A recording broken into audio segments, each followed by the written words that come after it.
তাইওয়ানকে অস্ত্র সহায়তার ঘোষণায় যুক্তরাষ্ট্রকে কড়া বার্তা দিয়েছে চীন। চলতি সপ্তাহের শুরুতে তাইওয়ানের জন্য $57 কোটি প্রতিরক্ষা সহায়তার অনুমোদন দেন মার্কিন প্রেসিডেন্ট জো বাইডেন।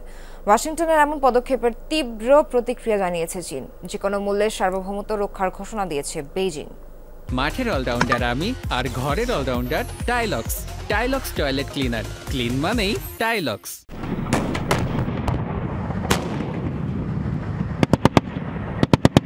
বিশ্বের সবচেয়ে অত্যাধুনিক ট্যাঙ্কগুলোর একটি হিসেবে বিবেচিত M1 আব্রামস প্রযুক্তির সর্বোচ্চ ব্যবহার হয়েছে মার্কিন এই ট্যাঙ্কে।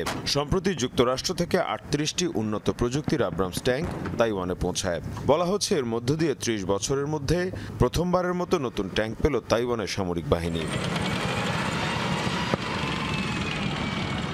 গেল শুক্রবার তাইওয়ানের জন্য নতুন করে $75 কোটি $10 লাখ প্রতিরক্ষা সহায়তার অনুমোদন দেন মার্কিন প্রেসিডেন্ট জো বাইডেন। স্বভাবতই ওয়াশিংটনের এমন পদক্ষেপে ক্ষুব্ধ চীন। এই ইস্যুতে এবার যুক্তরাষ্ট্রকে কড়া বার্তা বেইজিংয়ের।